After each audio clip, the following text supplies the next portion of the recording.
Hi, Rachel. Hi, Ryan. How you doing? Oh, I am feeling a lot. That's how I will describe it. How about yourself? I'm feeling very proud of Cooper Hawkes. Cooper, you did it, buddy. You got a whole episode to yourself. Mm-hmm. Almost quite literally. Oh, Rachel, we're here. What are we here to do? What are we doing? What are we? We are the YumYumPodcast. The YumYum Podcast. We are the YumYums. We're the YumYums. Indeed we are. We are the only YumYums in the world. Mm-hmm. And we're a podcast. But there are Yumlings. You're our Yumlings, the people listening out there. You're listening to people talk about something. They have, thankfully, I'm full of gratitude that they've decided to listen to Yum Yum and Beyond, which is our coverage of the classic one-season wonder that is Space Above and Beyond, which you have seen and I have not. That is correct. We are watching this through. People, if you have not seen this series before, or if you have and you're wanting a companion to your journey with Space Above and Beyond, feel free to listen. There's not going to be any spoilers. I have, yes, seen the series before, so I can come at it with a different perspective to you, Rachel. Mm-hmm. But you aren't spoiling it for me. No.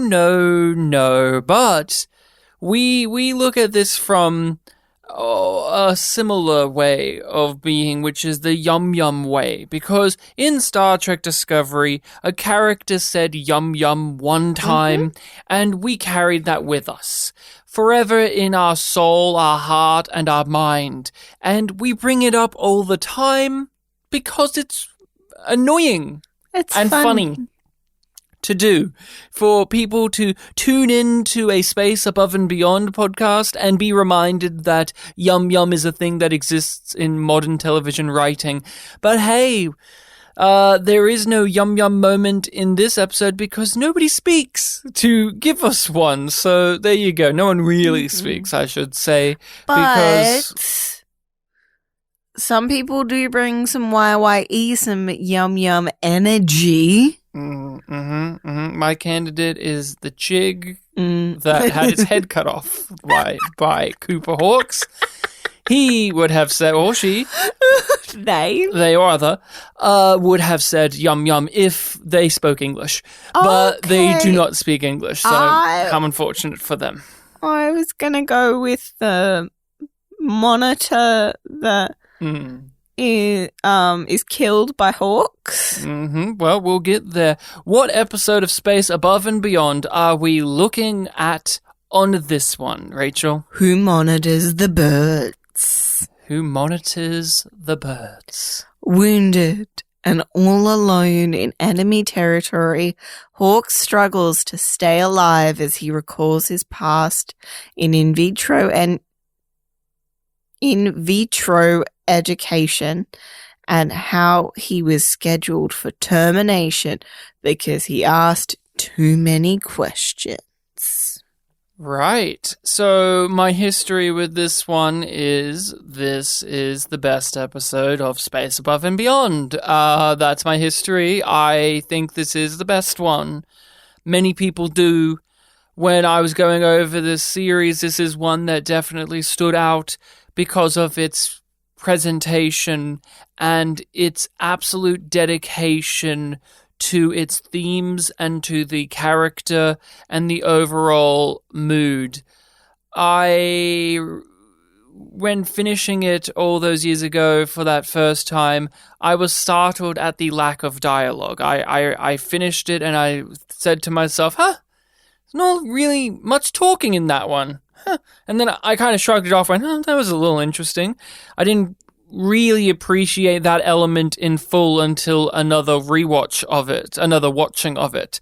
And similar today, this is me coming back to give this a visit. I was very excited to watch this because it is one of the most acclaimed episodes of the series. It's one of the highest rated. Rightfully so. And I was not at all worried if it would hold up to me or not. I was not concerned about that. I was just really keen on giving this a look over again and to discuss it. This is one of those episodes of television in which you know it's coming up and you just want the other episodes to be over so that you can get to that one. Even though those episodes leading up to this are also pretty excellent themselves. What about you? You are, of course, new to this. What were you thinking going in? Do you remember your predictions from the last discussion we had? I thought it was going to have to do with the corporation and them being corrupt in some way, and maybe finding out a little bit more about the start of the war, I think. And that they know stuff. Yeah. And maybe they have an ongoing evil plan was your premise. I still think that might be true, but that was not what this episode was about at all. Not at all. I settled into this episode really quickly, and I appreciated it from the drop because the cold open is so good. It's quick, simple, Effective. to the point. You know what you're in for, and you're excited by it. And I was just like, oh my God, this is what a cold open should be. This is like the best version of this. And it even has like the little info dump monologue at the start. In the year 2027, the government started the in vitro program trying to create a new breed of soldier. In vitros are artificially gestated humans. They call us tanks. We're born at 18 years old. My name's Cooper Hawks. I was born 6 years ago. Now it's 2064. Earth is at war with an advanced alien enemy. My squadron is called the Wild Cards, 58th. They're the only people I've ever cared about. I will say that it does remind me of a somewhat strange period of time in history where it was like the challenge that writers and showrunners and directors were playing with, which was, how about the characters don't talk? Any examples of similar things in television that you can draw upon? There's like the most noteworthy, I guess, is Hush from Buffy.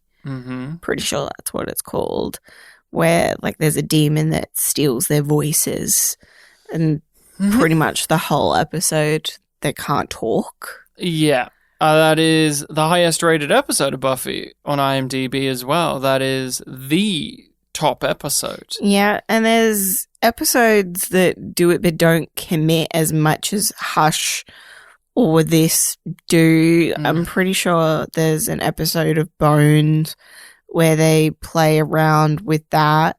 It's just like, why is this crime procedural show doing this? But okay. I know what you're saying. There was a period in the mid to late 90s and early 2000s where the natural progression of a storyline in a TV show, the formula had to be changed up. There had to be a gimmick to it. Oh, we'll do a musical episode. We'll do a silent episode. We'll do an episode in black and white. We'll do an episode in the past. We'll do an episode in non-linear storytelling from our usual way of doing it. We'll do an episode from a different character's perspective.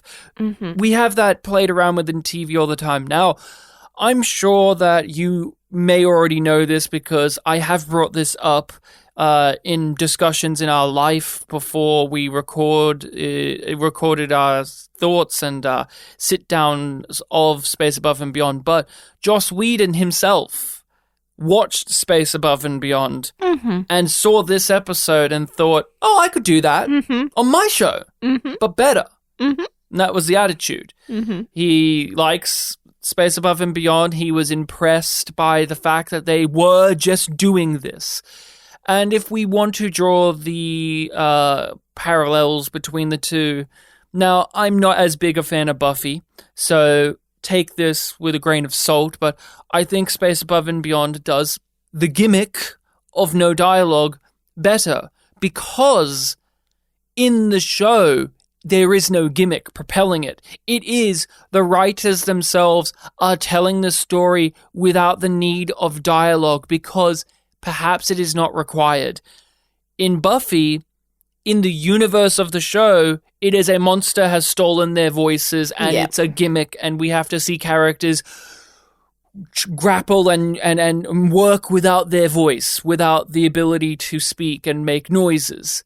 And that is great for that series and great for that genre, but it isn't as strong to me as Who Monitors the Bird's decision to draw back on the dialogue. Only use it to give us the absolute information we need, whether it be exposition or character building. I think that Space Above and Beyond has been really challenging in its format, because I want to ask you, what's the format of a Space Above and Beyond episode? Have they had a consistent one? No. And is that a bad thing? No. I was at work earlier, and I knew we were going to talk about this one. I went, oh, this is off the beaten path. And then I went, is it though? Because last episode was off the beaten path, and the one before that, and the one before that. We've only had really 2 episodes that I would, or maybe 3 episodes I would describe as what I assumed from my memory Space Above and Beyond's format was, which is the one where they had to go get the silicates, the one where they went on the ship with the tanks on it, and they had to decide whether they live or die, and Ray Butts, where they are the 58th, and they have to do a mission. They are put on a military mission, and they have to do their military job.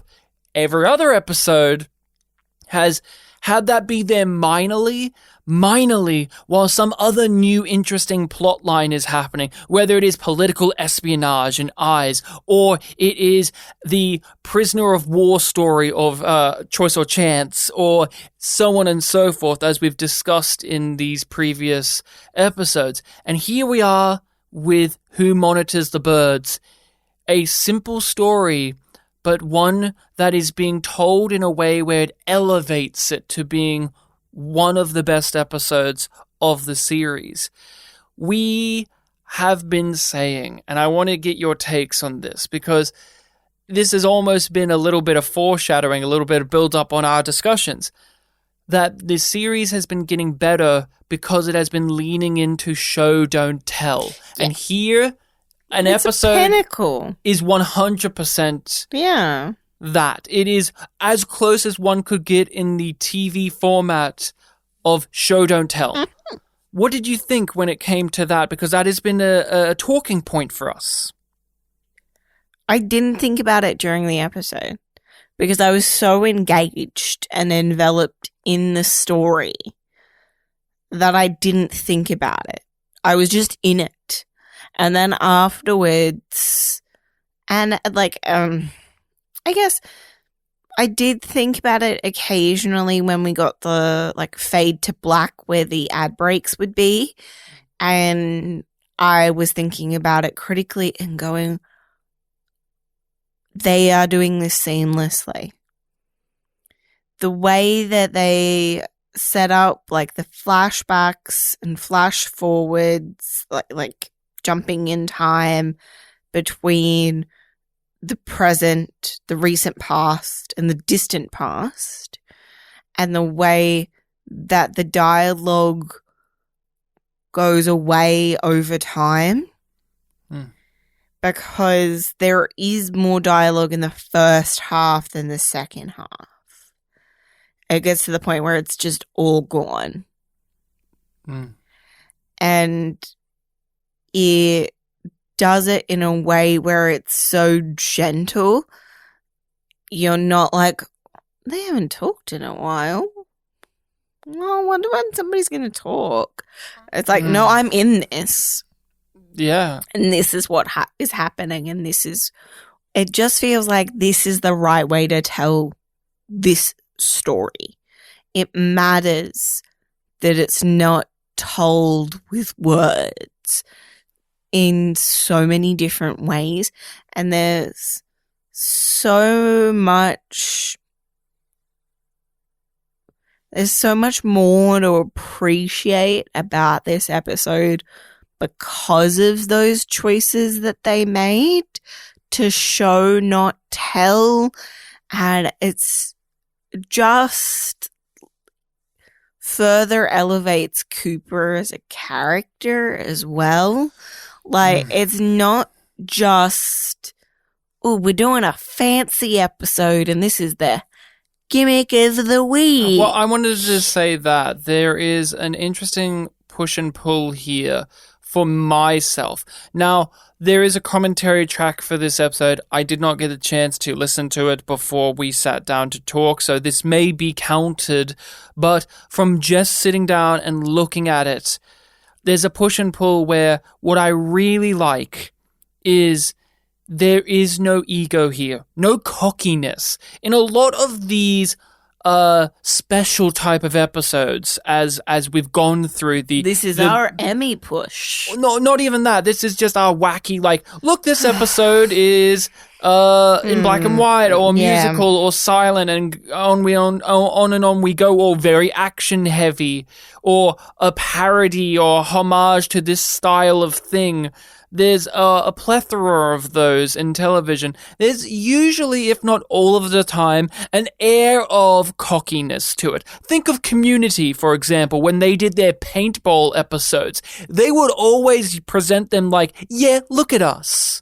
If anything, Community was often like that as a television series. That was their thing. That was their thing. And same with Buffy, same with Angel, same with Supernatural, same with Star Trek even. Oh, look at us. We're doing a time loop episode. The characters don't even know they're in it. Or, oh, look at us. We're doing an episode that is nothing but the Captain Proton adventures. And I'm not saying that those aren't good, but there's always that air of the writers are pleased with themselves. Here, I do not feel that at all. What I do feel, the sensation, is that this was the natural way for them to tell this story. Yeah. But the other side of it is, I am struggling as well to, if it is all of that and they just wanted to push the envelope. How far can we go? Because that's been this series thus far.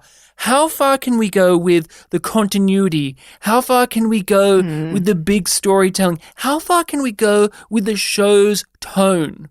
It's been being more and more and more outspoken with that stuff in a way that I find to be absolutely a delight. But it is doing that. So I have this tug of war of this, and in the end it does not matter, because what I do get out of this is this was genuine. This came from a real place, a real artistic place from everybody involved here. You know what I can't get over about this episode? It's episode fucking 12. Yeah. We're halfway through the show. We're halfway through the series. Just the fact that they got to something this good in their first season. Mm-hmm. People often say that the first season of a sci-fi show is often bad. It's Babylon 5, Star Trek. We can list others. And they have to find their groove. Farscape, they have to find their groove. And you have to sit down and eat your vegetables, and you'll get maybe a couple of good episodes. Or maybe when you rewatch it in the grand scheme of everything, it works better. Space Above and Beyond only exists for these 23 episodes. It gets to this point with the amount of interference that they had. Mm-hmm. With the studio trying their best to, like, kill it. Fox just trying to ruin it. Oh, I was going to say just nuke it. Yeah. Like, they're not even stealthily trying to kill it or, like, just underfunded. Like they were doing all of these very overt things to try and ruin this show. And they managed to make this? Yeah.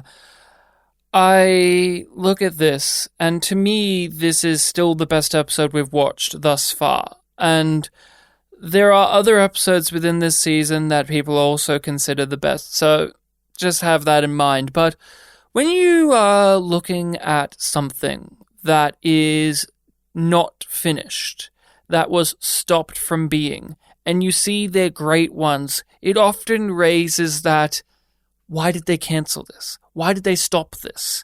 Look at this. Look at who monitors the birds. How could you not see the merit of this series? This is not just an episode. This is a piece of art. This is beyond just a thing that was made by people in a schedule and they had to get it out on time and it had to be this many minutes and it had to be structured for ad breaks. This is a piece of art. This is a statement about war and about personhood and humanity and empathy and freedom. And it goes like that. But what I got from this, as well as just that easy sensation when you're looking at a series cancelled before its time, was the realization of why it was. This is an episode in a series of episodes in which you had to watch the show. There's the old marker of when Police Squad, the precursor to the Naked Gun films, when that aired, it was 6 episodes, it got cancelled. One of the reasons it got cancelled, one of the producers said, or the network people said, was it was a very funny show, but it had so many things going on, the viewer at home had to watch it. They couldn't look away. And that's a detriment in this era of television. It required too much attention. It required the viewer's full attention. Mm-hmm. And that is who monitors the birds. You can't just go into the other room and grab something and have a chat and then come back. You can't do that with a lot of Space Above and Beyond episodes. I immediately want to rewatch this episode, by the way. Like, I want to turn around and watch it again so that I can appreciate it. And, even more. And notice those things that I might have missed when I was, like, jotting down notes or whatever. Because there's just so much more here than I get being that, like, it's the first time that I've watched it. And that's how I felt when I first saw it. I didn't appreciate it enough. I just went, oh, they didn't talk as much as... You got that sense that you didn't appreciate it, or you just... Enough. Didn't appreciate it? Okay. I didn't appreciate it enough. I loved it. I thought it was great, but there was that thing when I first viewed it where I just went, they didn't talk as much in this one. Like, yeah. I didn't even consider the reasoning behind it. I just was enamored by its existence. I didn't give it that much critical thought, and that's the thing. Space Above and Beyond isn't just being the, look at us, we're a sci-fi entertainment show that is accessible to all of these groups. Yeah. No. This is a challenging series. This has a specific tone, a specific way of writing, dialogue, music, aesthetic.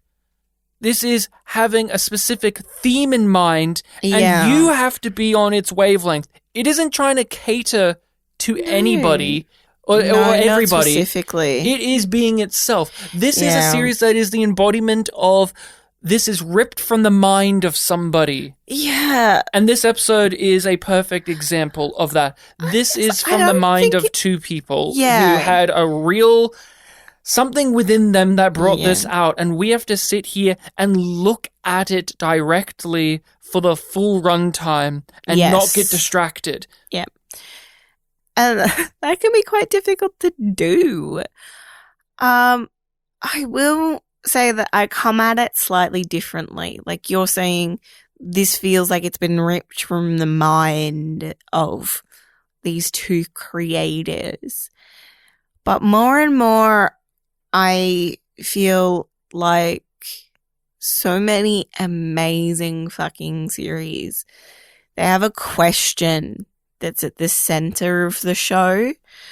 And this is another way to explore the question that they're asking. And these stories are all exploring what it means to be at war.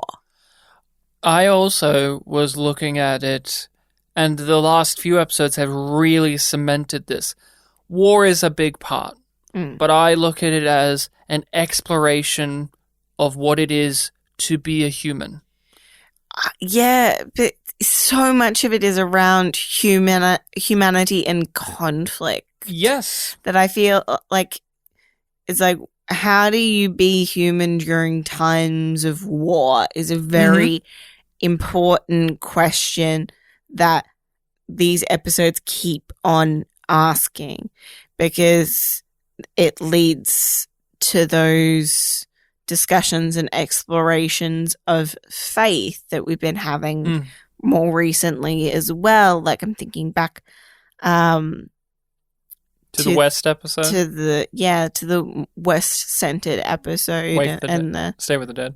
And the photo that gets passed around and like what that means now. And in the Christmas episode. Yeah.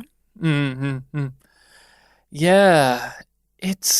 I look at the war stuff, obviously it's a central theme, but I look at it as a catalyst for the exploration of what it is to be a human. How far does our ability to be empathetic go? Yeah. When is it right to fight?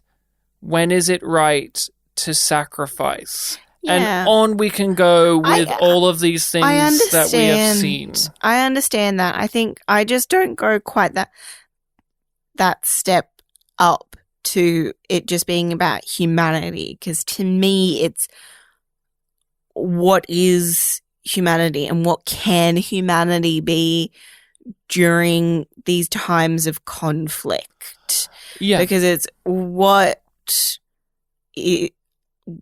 how are you willing to push, bend, or break your own morality in different situations?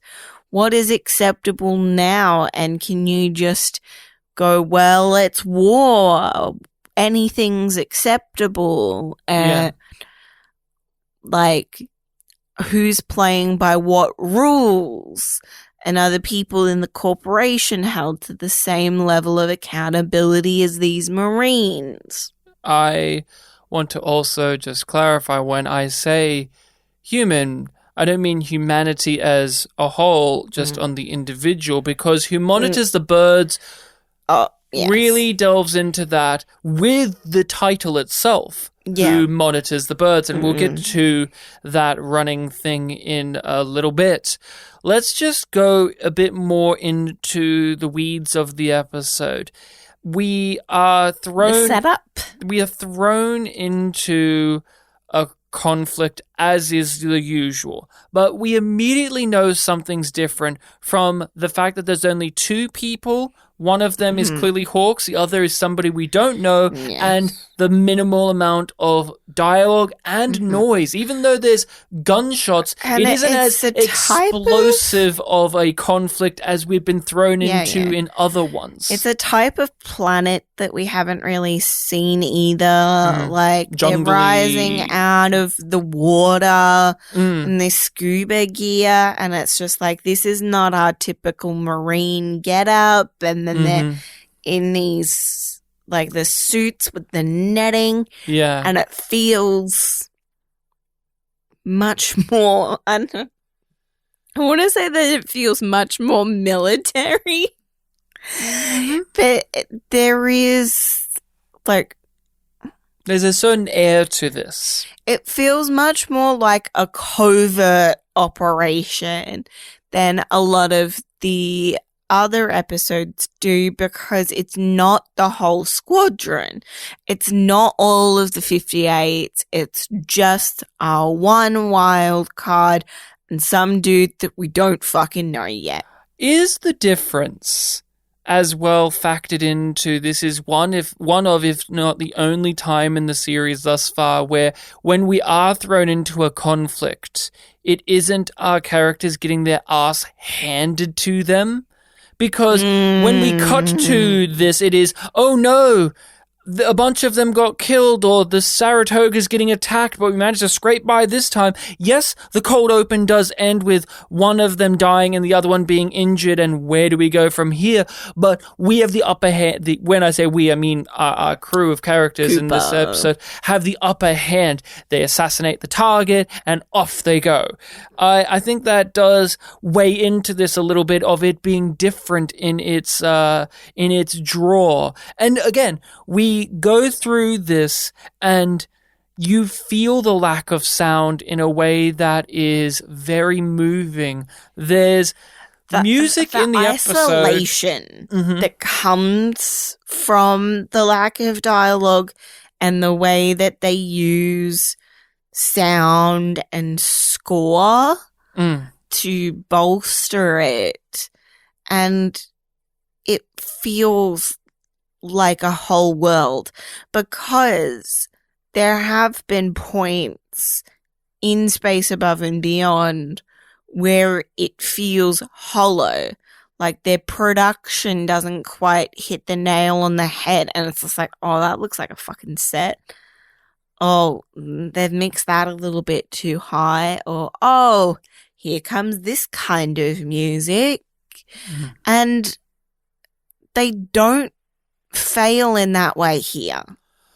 Not for my taste, no. I think not that for my taste either. They execute this as efficiently and effectively as you could. This episode is as perfect as one could make it. They still wouldn't make an episode like this now. Fuck no. No, they would not. So we go through this reveal of what is happening here. We know that Cooper is there. He eventually fights his way out of the Chigs and he's on the run. We get flashbacks to the Saratoga on his being brought in on this mission, and you were thrown for a moment. You go, oh, they're just cutting back to the Saratoga? Or is this a flashback? Yeah. And it doesn't tell you straight away. It slowly gives you by showing everyone at the shooting range. Yep. And then, of course, who's the best shot? It's Cooper Hawks. Yes. And why is he the best shot? Because he's not just a tank, but within this series, what's he always doing? Playing the VR shooting game. And he's consistently been the gunner. It would be easy for this episode to just have hinged on, well, he's the best shot because he's a tank. I mean, did you hear his monologue at the beginning and do you see his flashbacks? But no, this series has internally built up to his efficiency and his level of skill when it comes to this. So ongoing continuity is being earned here. But we get that flashback and we get the Colquitt, which is a ongoing reference for these writers, and in X-Files, that's the name of, the writing name at least for the cigarette-smoking man, which is a nice little ongoing thing. It's a little wink and a nudge and a reference for those people looking back. But the mission is simple. We have a high-ranking Chig officer. We've found their location. We need to assassinate them. They're the one most likely that led the Vesta colony attack. Again, bringing all the pieces that we have here and putting them together. And we have to assassinate them. If you don't accept this mission, or if you do, either way, don't talk about it. It's classified. And you know what I really like about that? It's actually a little cutesy. But I didn't even think about it before I just said this right now. The guy literally says, don't talk. And then that's the rest of the episode. It's just do not talk. Yep. Let the episode not talk anymore. Obviously, there's still lines of dialogue, but it is being very tight-lipped further on from this point. I don't know if there's a full conversation that really happens after that point. We get lines of dialogue, but we don't really get exchanges. The only exchange of major note is the who monitors the birds in the flashbacks even further in time. And that's like less than 5 lines back and forth. The mission is simple. Of course, Cooper Hawks accepts it, and the non-linear storytelling here was very well done.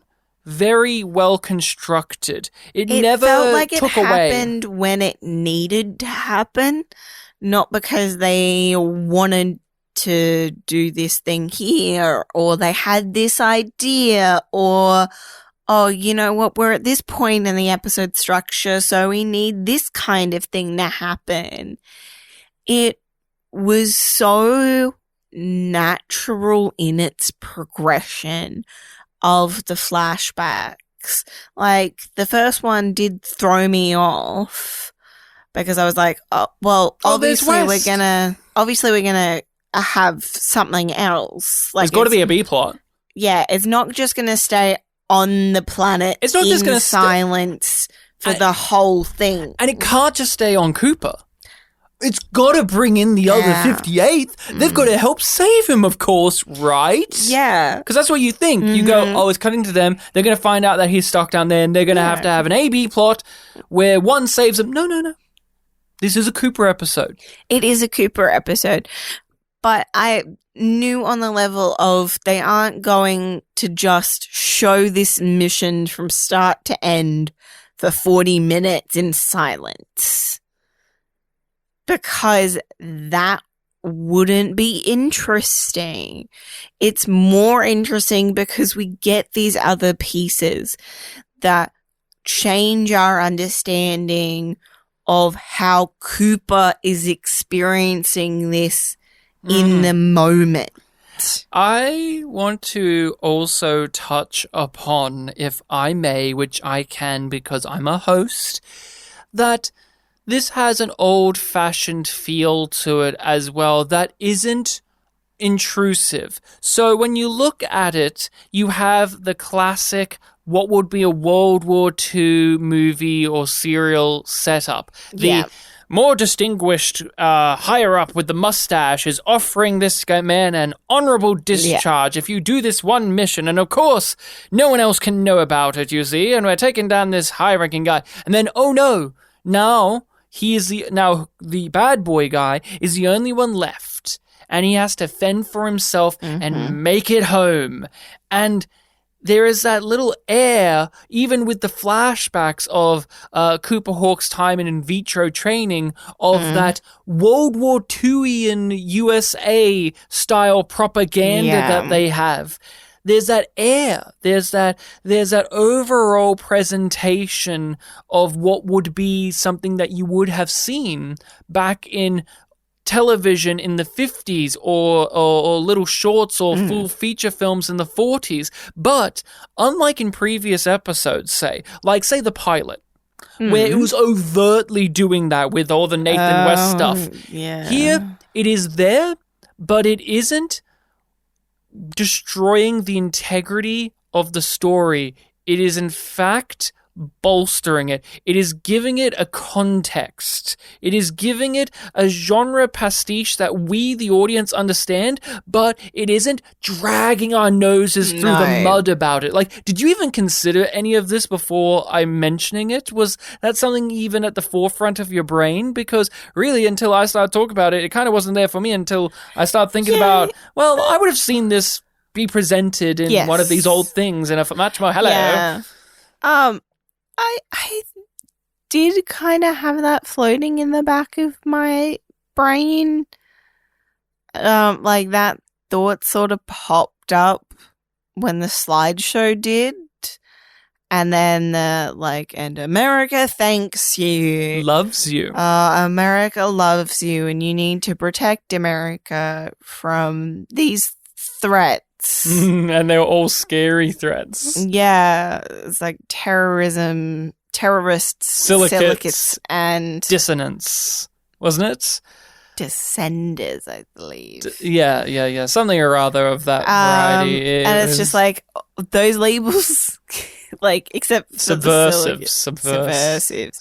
The silicates are like the most specific thing. Yeah. Like somebody's a silicate or not. But like, and they weren't even the top threat. No, they were in the middle. They were in the middle. Yeah. But like with terrorists and subversives, that can be applied and justified to lots of people. And you get and that kind of links back somewhat to, obviously, to McCarthyism, because the internal. yes, You are on the understanding that the in vitros were made for an external threat. They were bred and made to fight the AIs. But now we are shown, oh, buddy, they're also here to monitor themselves, to be the strong arm of the government of the USA on those threats that lie within. And isn't this a McCarthyism very much so is present here?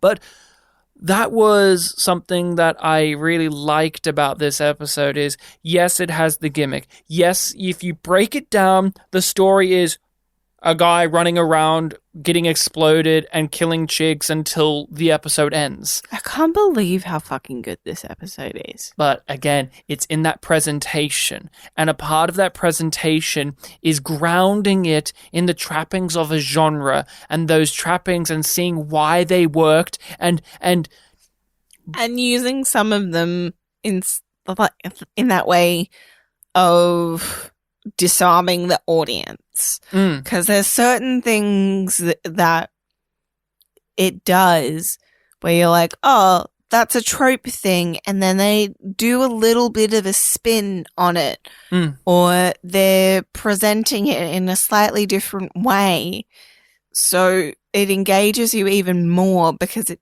tricks.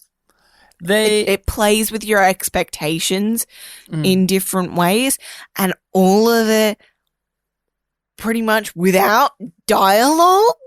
They love their war stories, but they are like no witchcraft. longer in love with their war stories to the point in which it is just tracing and adding some lasers and robots over the top of it to make it different. Because in the early days of this show, that was the issue the writers are history nerds kind of not moments. just history nerds, but it's World War II, but in space. And it really felt as simple as that. It's World War II, but in space. Now we have more episodes that are getting beyond that pitch, breaking it down, deconstructing it, and giving us new avenues of episodes that we can have. So we have this. Who Monitors the Birds does the greatest trick that this series has done thus far, which is humanize the enemy. That is the large takeaway from this is, for myself, and I want to hear from you, it gives us a new way to look at the Chigs. The Chigs are framed in a different way, and Cooper Hawkes is there to see it as well. It isn't just us. It isn't just a dramatic irony that we see it like this and the character doesn't. This isn't Starship Troopers, the Paul Verhoeven film where we get that shot of the bug that's injured and its little eye looking out in pain and then all the characters just shoot it and cheer. This isn't that. The character here is also aware of that this is life happening in front of them. The moment that really showed that for me is when Cooper creates a truce with one of the Chigs and is like, okay, we're going to do this swap and I'm going to go this way and you're going to go that way. And it's just like the propaganda within the world wants Marines and everybody else to think that the Chigs are without mercy, without understanding. That they're just one. Ruthless killing machines that work as an entire collective and don't have any individuality, because that makes it easier to kill, to keep up hope for the war as well. To give a justification to the militarization and expansionism. It makes it okay. And we've seen that in history be the case Yes. so many times to justify atrocities or to justify war. Mm-hmm. And you reacted exactly like the episode wanted you to. You were sitting next to me. They were tussling. He's already killed a few chigs at this point. There's already been some back and forth. There's been some shooting. And he tussles Cooper gets with this. a high body count in He this does. episode. He tussles with this one and no dialogue. It is just these two But then there's guys. this sort of shift. There's this shift where the chig puts his hands up, begging for mercy, and also reaching out. It is this great physicality to this gesture in which it's communicating more than one thing. Yeah, the vulnerability, because Which is something we didn't know that the chigs could have. yes, because we haven't seen that before.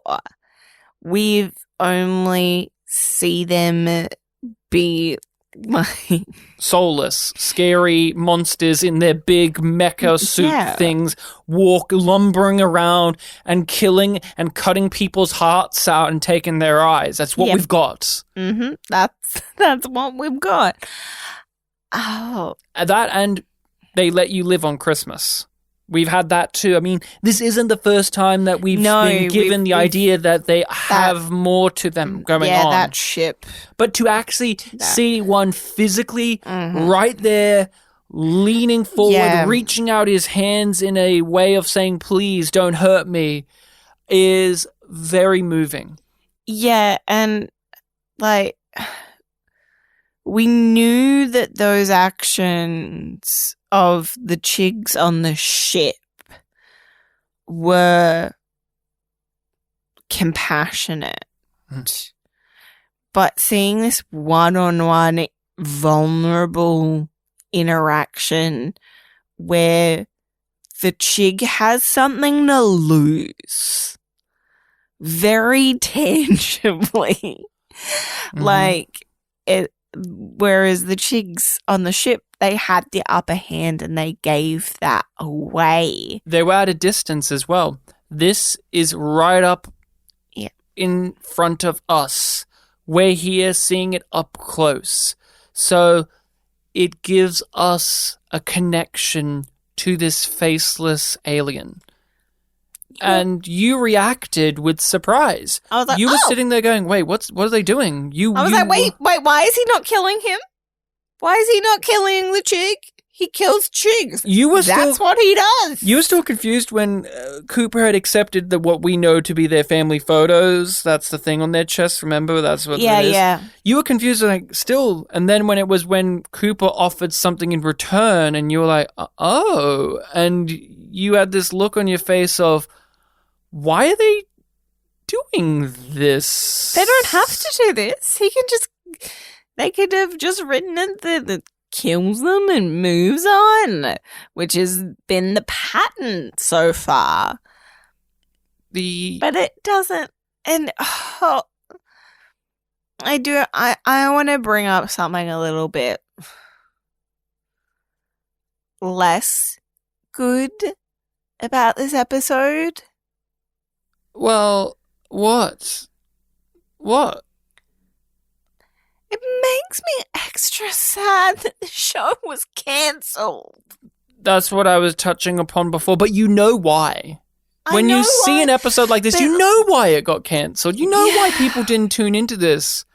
You have to sit and actually look at this. And not just look at it, but feel it and think it. Yeah. This is a demanding series. You can't just whack on Space Above and Beyond and just chill out and have dinner. You can't just do that. You can't just watch this after the football. No, you can't. It's not that type of series. That's not its purpose, not its aim. Yeah, when you get the begging from the chig, that's not something you can just have on while you're knitting and chatting to somebody. You can't just have it be that type of entertainment, but that's what it is. It existed in that time. It existed on a certain network where it was supposed to be that. Not saying that it's light. It was never, I'm not saying it was ever supposed to be light entertainment, but with where it is, contextually, you have to, and even today, if this was on network television or streaming, there are only very certain shows that actually succeed, even today, at being ones as thoughtful and methodical in the audience's attention and dedication to it. A lot of attention and dedication from shows now are about looking at the little details of our mystery. Yeah. Ooh, look at our mystery. Look at us playing the political chess game of our Game of Thrones show. Or look at us set up our mystery box for new Discovery season. But to actually have pieces of media in which they are like this, one of the last ones I can really recall was Twin Peaks: The Return. That was a series where you had to watch it and you had to feel about it and think about it and accept it on its terms.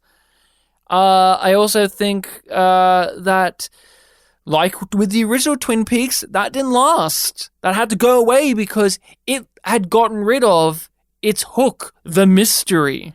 Yeah. While this doesn't have that. Yes, there's mysteries within the show, but that's not the hook of the show. That's not what this is about. It is about Cooper Hawkes in this moment seeing that just because we're in a time of war and a time of conflict and this foe is unknown does not mean that I just have to kill indiscriminately. Perhaps I have to think about what my actions do. That's tough. That isn't just a jolly old time. We undercut this all with the fact that a couple of scenes later, Cooper Hawk ambushes a bunch of chigs and he kills this chig that he just let go. He didn't even give it a second thought. He just grabbed him, dunked his head in the water and watched him melt away. And he went on and killed another one and decapitated them. And only after all of the bloodshed did he realize that he killed someone that he just granted mercy to. Yeah. And he... Like, that chick didn't even have time to act. No.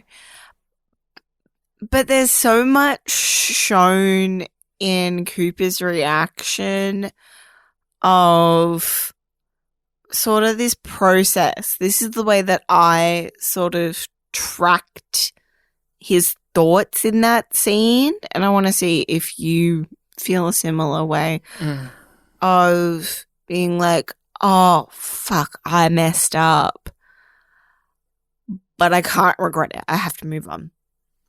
He sat there for a while. Like, he didn't, no, here's how I look at it. I don't think, it wasn't like bam, bam, bam, but like throughout that scene, I feel like that was the evolution of like, yeah, but like I can't dwell on this. I understand what you're getting at. I look at it in an opposite way. I think the murder of the doctor in the in vitro training was that. I killed, I do not have time to dwell on this, I've got to go. Here, it is an opposite lesson. He killed, he sits there, and he absorbs the weight of this. He takes it in, and he understands it. And he proceeds to move forward. From that point on, he's not running around. He's not shooting. No. There's this great visual of him walking down right into the camera, and in the distance there's a bunch of the torches, and he has no weapon. He's just walking. He's not ducking and covering and running. He is at a level of zen and peace for the rest of the episode. There's a sadness to it. There's a tragedy to it. But I think then the realization that he killed this chig gave him a maturity. I look at the killings that Cooper has gone through in this episode, the ones that were presented, of the doctor and this chig as moments of transition and growing up for this character. Yep. Who monitors the birds? I monitor the birds.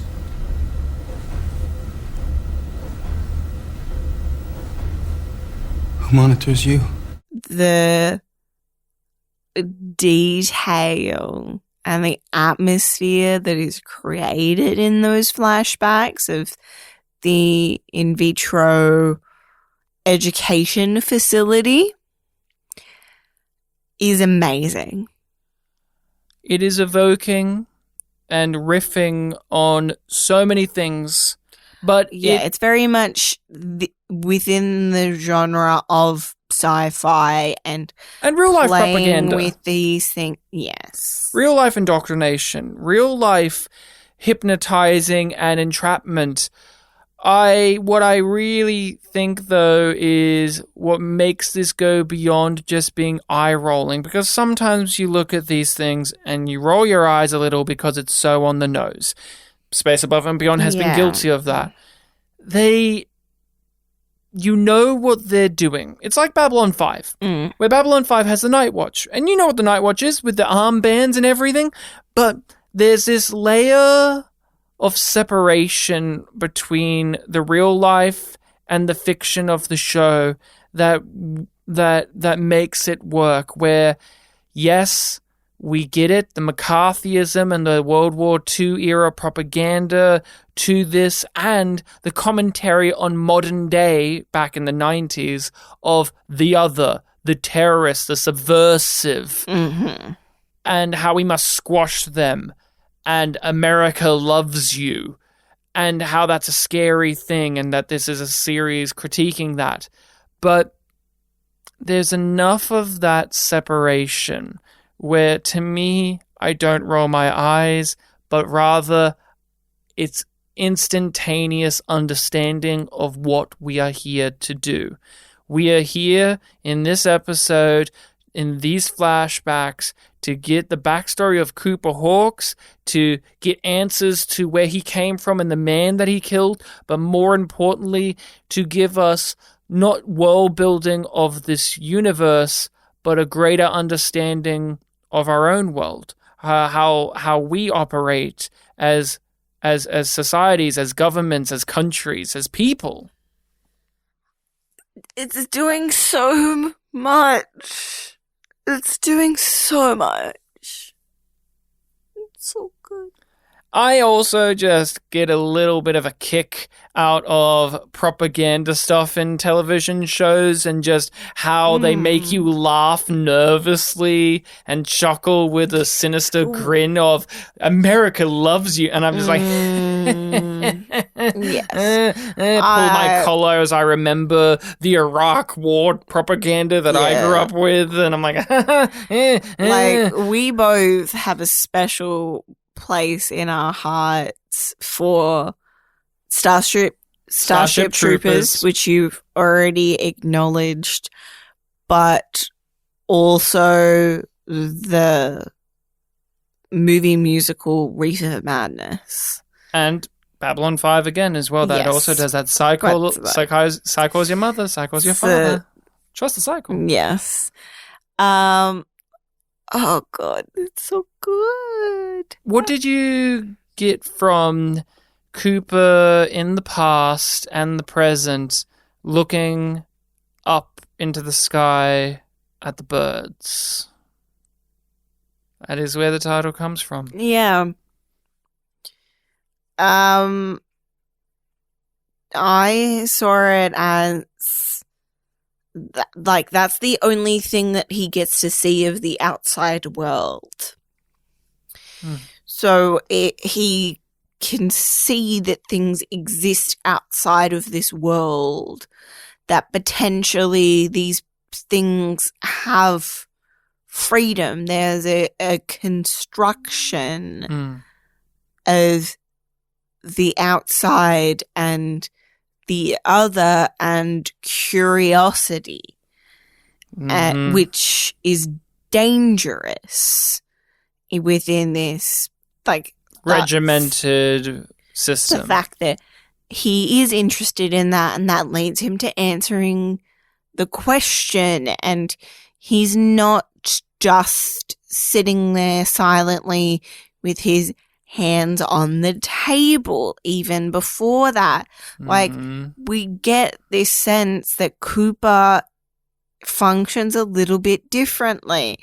Like, he is having these little micro expressions when they're going through the slides, whereas like everybody else is just so stone cold.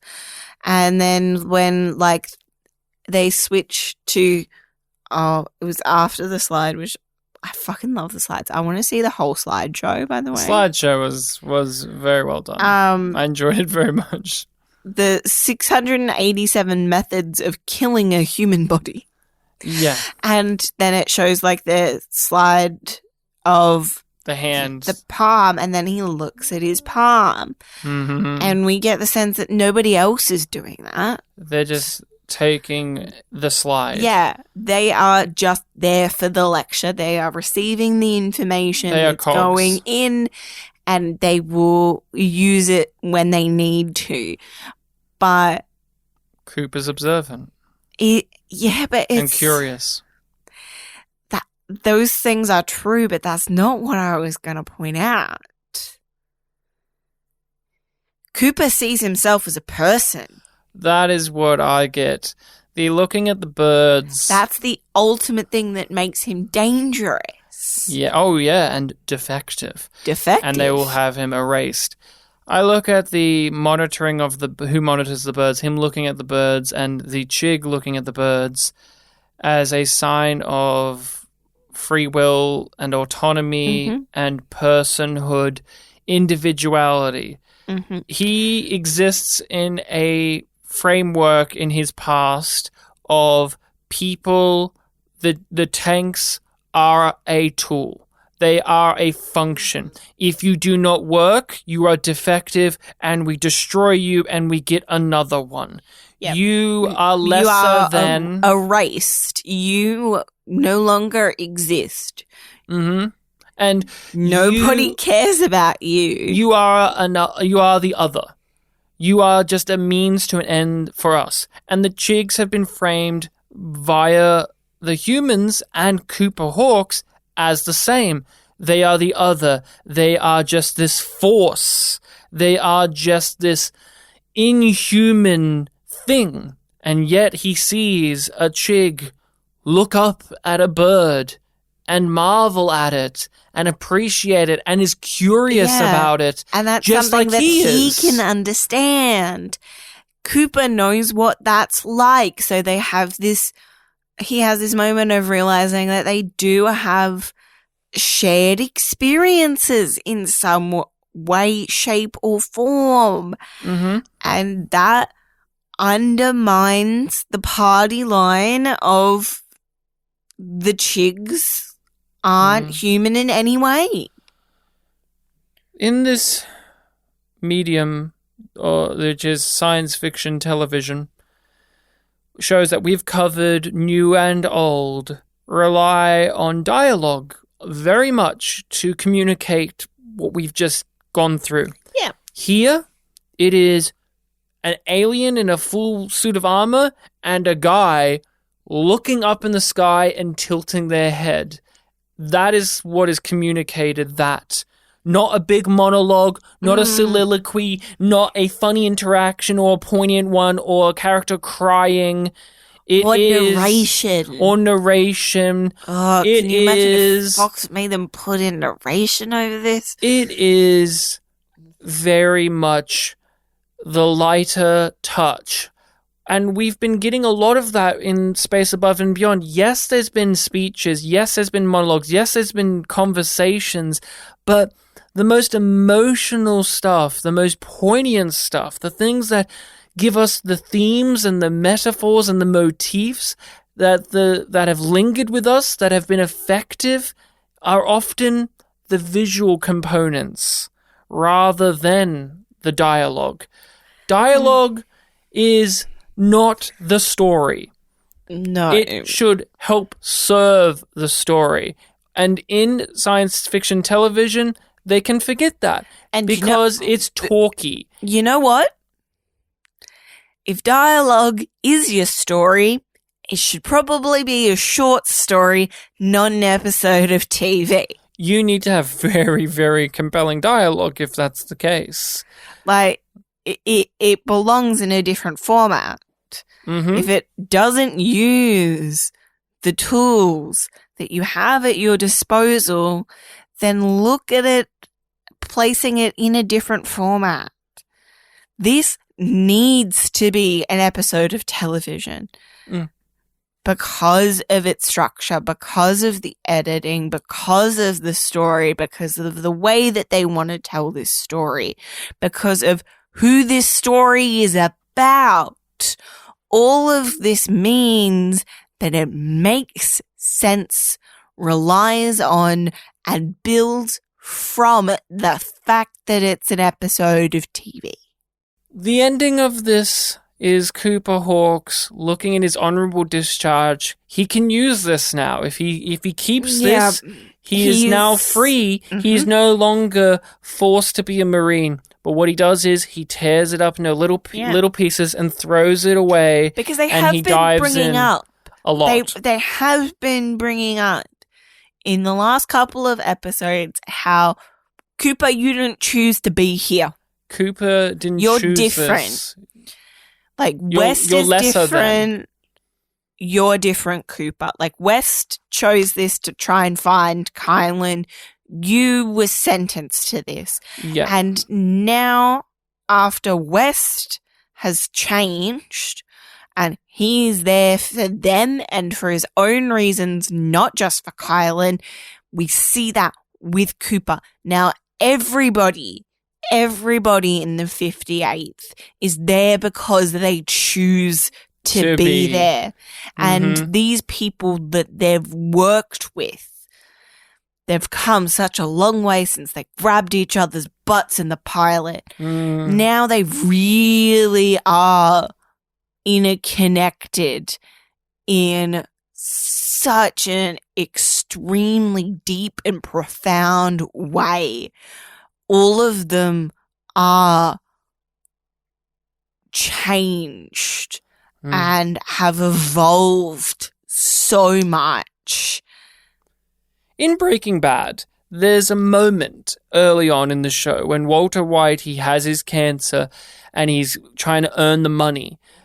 And he's Some friends from his past give him the golden ticket. Hey, we'll pay for it all. We'll look after you. And he rejects it. And you, the audience, go, why would he reject it? And we learn from that point on, he is not doing this out of the noble reasons we thought, but out of pride and ego. He is saying that he's doing this for other people, but we know now that he's doing it for himself. And it's such a cathartic moment when seasons later he admits it. I look at the Cooper Hawks here in a very similar way, but opposite. So he's given the golden ticket. He's given his honorable discharge. He's done the mission. He can be free.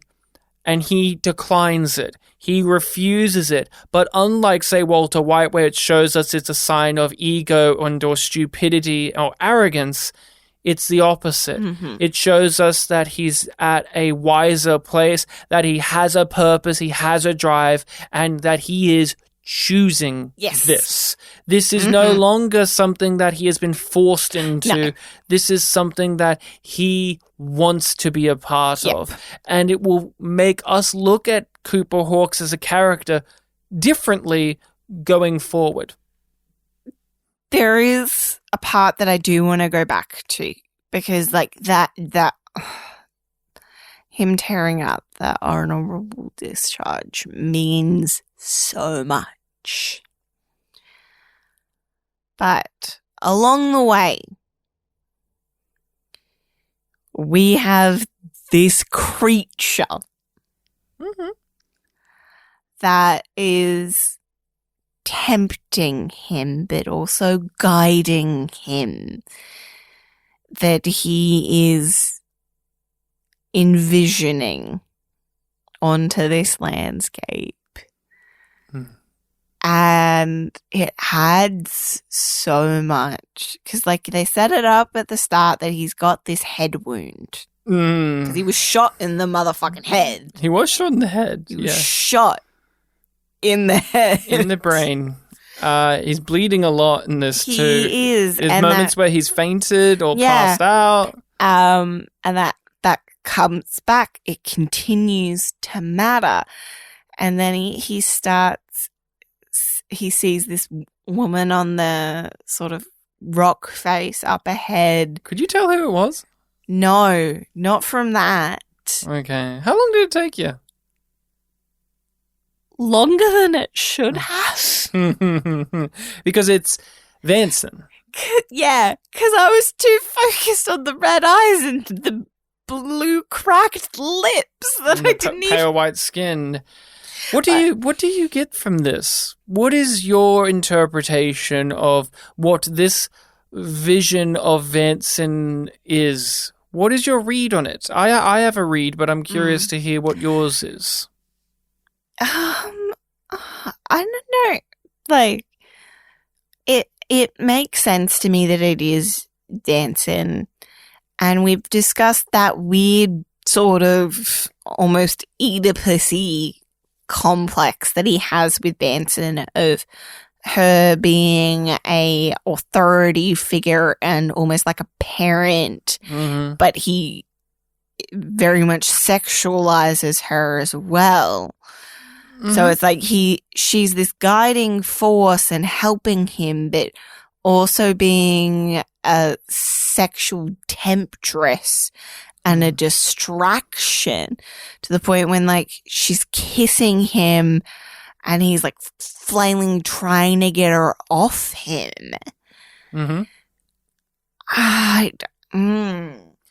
My read is she's death. She is the temptation to accept death.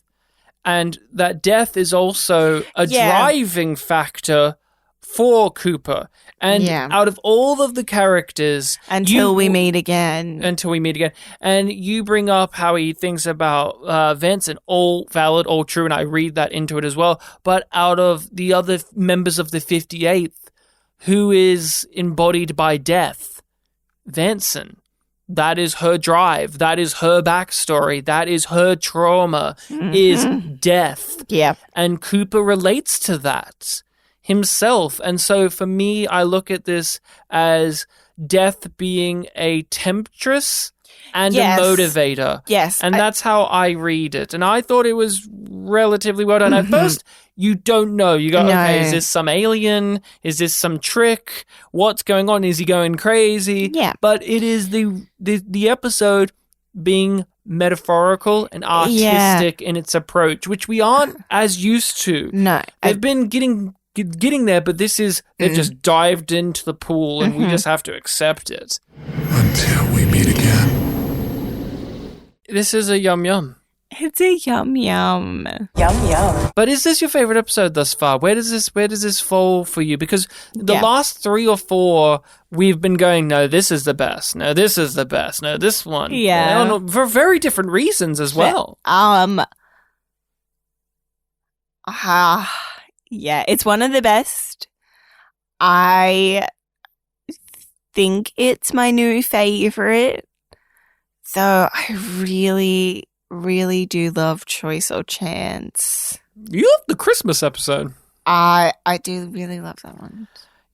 But does this episode get marked down because there was no McQueen? He didn't show up ever. Because he wasn't needed.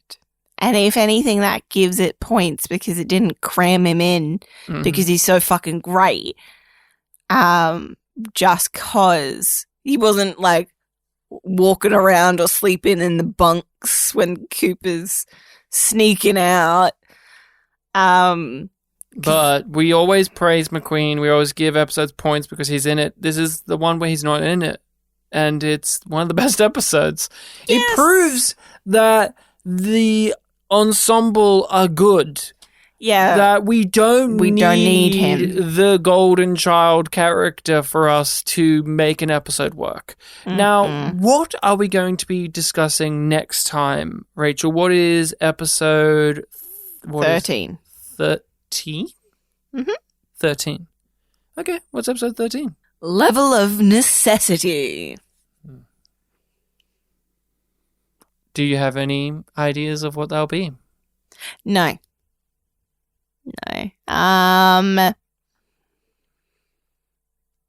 I think we'll be back with the, like, all of the 58th.